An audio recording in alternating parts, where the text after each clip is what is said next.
Hey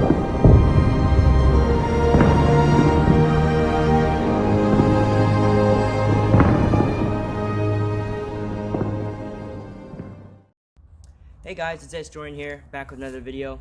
So currently on Instagram, I've gotten you guys a popularity vote.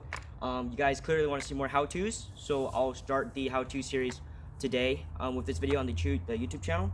Today we're going to be covering how to take hits, because a lot of the fresh faces on The Historian here for Zook and other film series of The Historian don't know how exactly to take hits, especially in reenactment. So I'll be covering some of the methods, reenactors, especially German World War II reenactors, because there's a lot of fragile stuff that goes, you know, behind us or in our pockets or whatever. How to take proper hits so you don't damage any of that stuff, but at the same time make it look theatrically cool. Keep in mind that doing this video, you will have some kind of weapon. This is a $250 DNX replica of a Car 98K. I'm assuming you guys have something similar, like a airsoft MP40 or probably a DNX replica as well. If you have a real weapon, something made out of real wood and steel, like a DNX replica, that would be most recommended for this kind of video, because most of the falls we'll be doing, or you guys will be doing on your own time, could break your weapon. And what I'm teaching today, we'll try to take precautions as to keep your weapon nice and safe. But a lot of Historian members are using DNX replicas and some steel airsoft replicas, so keep that in mind. Your weapon, as well as your helmet, if you're using a steel or a plastic helmet, it can either break or hurt you, or both. So yeah, keep that in mind while you guys are watching the video, and let's get to it.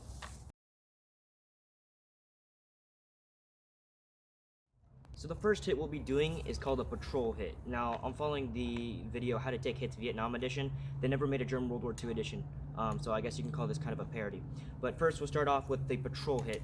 Now this is when you're casually walking through your reenactment battlefield or whatever, and you hear the gunshot go off around you, but you don't know where they're shooting you from.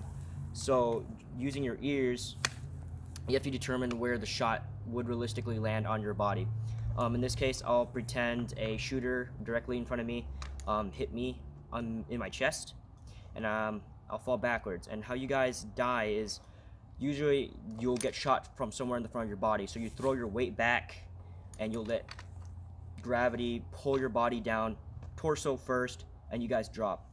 Keep in mind that how I'm going to be holding my weapon, I'll be holding it like this. You guys usually hold your weapon, whatever, if you guys are doing Vietnam, for example.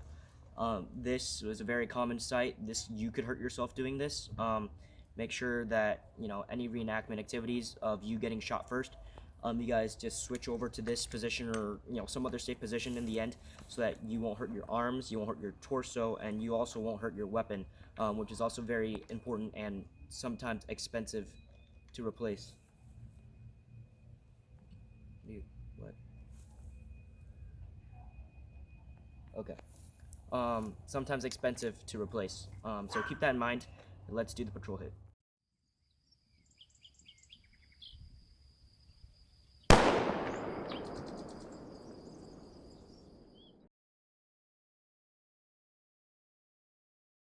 So next off is the running hits. So the running hit is when you're going to be running forward and you're going to get shot from the front. I'm going to be doing a shot from the front. The back is just vice versa, so I'm hoping you guys can improv on that.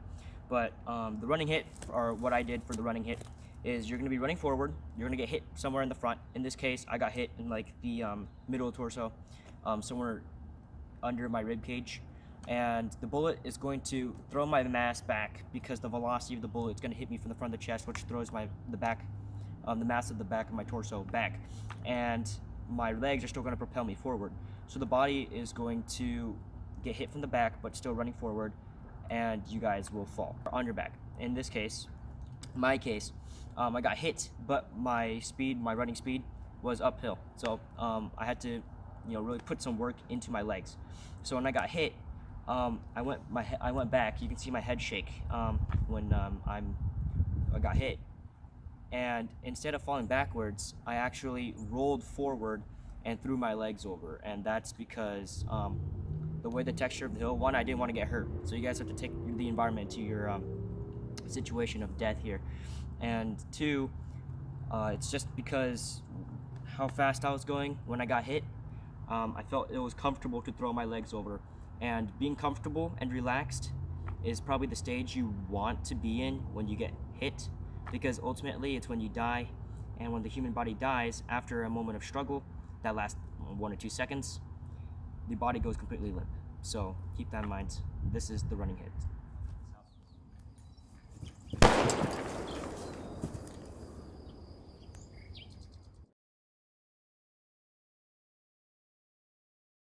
So this is the headshot. Now this is probably one of the most common and one of the, I guess, kind of enjoyable deaths in reenactment. So when you get hit in the head, your head is going to do a swivel, your helmet's going to shake. Keep in mind, if you're planning to do a headshot, make sure your helmet is somewhat attached to your head.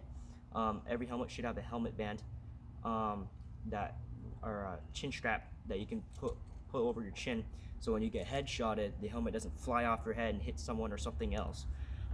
But if you're doing Vietnam, for example, or you're a German soldier with the chin strap on the visor of the helmet instead of, over your chin, the helmet is expected to fly off. And I'm assuming your reenactment community knows about this when they're planning your headshot for an event. So keep that in mind, but it's pretty simple. Just swivel your head.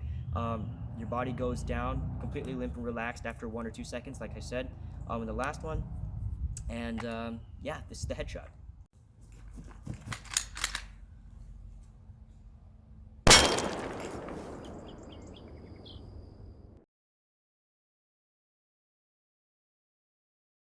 So up next is the prone hit.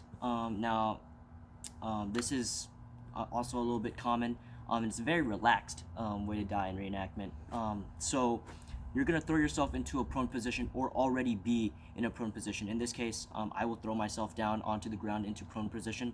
So it's more, fast to watch. And you're gonna be firing, and it doesn't matter what you'll be doing. Your stomach will be flat on the ground, and you're going to get shot pretty much in the head. Because your head is the biggest target. In this case, that's where I got hit, or at least around the neck area, shoulder neck area. And you're just going to throw your head back either side, whatever side you're on. If you're carrying your gun on this side, you'll throw your head back this way, vice versa. And you'll just lie on the ground. So this is the prone hit.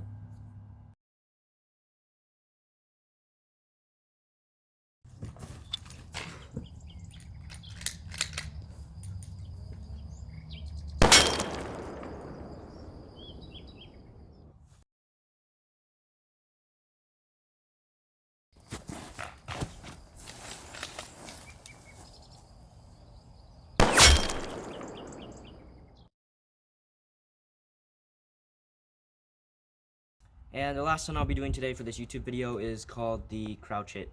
Now, like the prone hit, the crouch hit is also one of the most common ones, mainly because a lot of German reenactors will be crouching, especially if you're in the open, in an open battlefield with no cover, or even if you have cover, you'll probably be crouching to elevate your rifle or weapon over or around cover. Crouch hit is when you're crouched and at least most of your stomach is exposed from the waist up, and you'll be hit somewhere around the waist level up to your chest. Most commonly, it's going to be your waist level. Most realistically, it's going to be your waist level. And when you get hit there, you're just going to hunch over, grab your side, and drop. And that's the crouch hit.